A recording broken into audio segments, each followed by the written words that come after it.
Nakapagtaka kasi dito mga guys, mga viewers.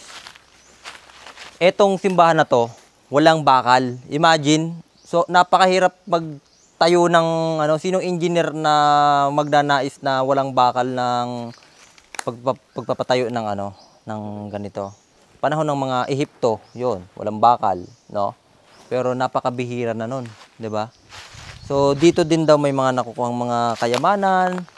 Baka nga mamaya sa isang ganun mo lang ng kamay mo, posible na may makita ka ng kakaibang mga sikreto dahil punong-puno ng kababalaghan itong lugar na to. So maraming pumupunta din daw dito yung sinasamaan ng lasa dahil nga may mga nakikita sila. Ayan. Tingnan po na ninyo itong dito. Tabi-tabi po. Mga box-box po yan dito sa loob. Ayan may mga butas-butas yan. Dito sa taas. Yan. May mga butas. Ibig sabihin, kahit ito po ay hindi natapos, ito ay protektado pa din ng mga naninirahan dito ng mga kakaibang mga nilalang. Hindi lang po natin masabi, lalo na po yung mga viewers dyan. Baka mamaya may makita po kayo dito or kung ano pa man. Ang luwang hanggang doon. Pwede tayong dumaan dito guys. Napakaluwang pa ng simbahan to.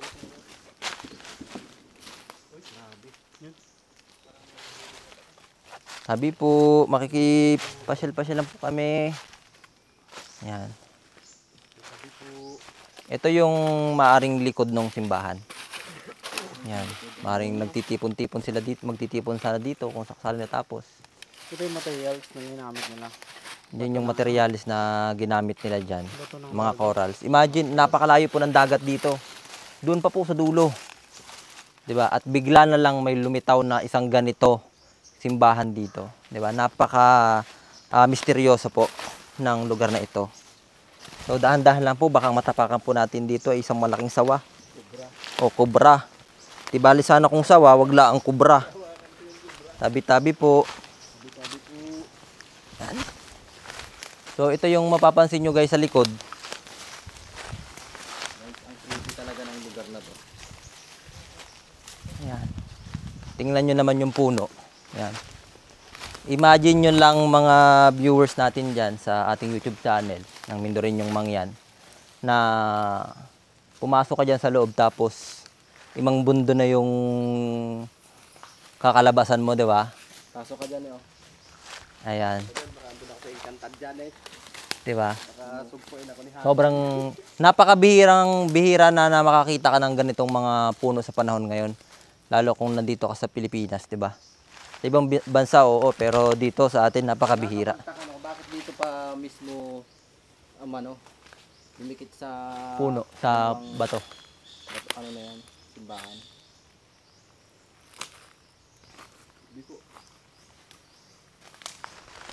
Ayan.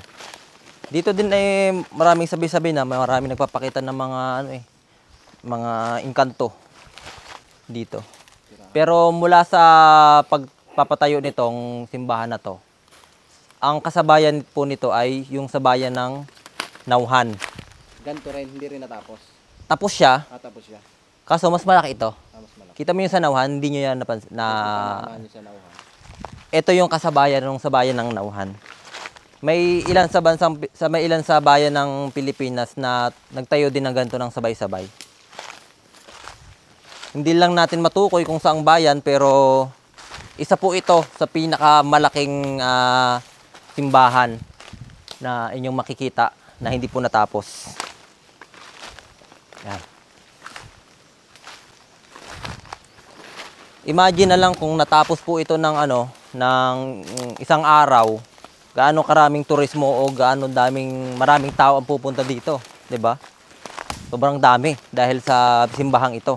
Kung sakasakaling ito ay natapos ng mga nilalang na hindi natin nakikita. Isang gabi lang talaga ginawa? Isang gabi. Ang bilis, no? Oo. Isang gabi daw. Pag ng liwayway ng araw, Gawa na.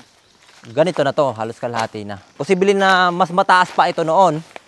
Dahil nga lang sa sobrang tagalan ng panahon, hindi na natin makita yung tamang hugis dahil sa mga punong malalaki na to. Diba? At hindi lang yan, dahil sa sobrang tagal ng panahon na nga, At kilala na ito sa ibang lugar. Posible na yung mga viewers natin ay hindi pa nakikita itong lugar na ito.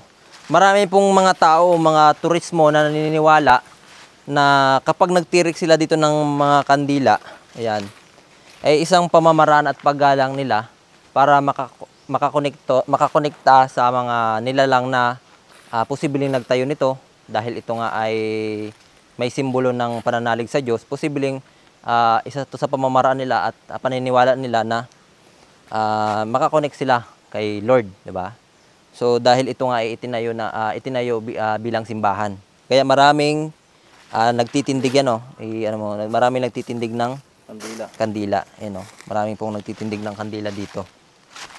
Mas maraming pumupunta dito pag Biyernes Santo. Yung posible na maraming may kakilala ako dito na may taga rito daw na lalo na sa mga tipak ng bato.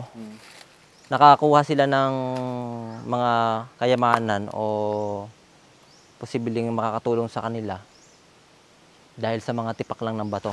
Paghugot nila, biglang may nakita sila. Siguro O nakabaon sa ng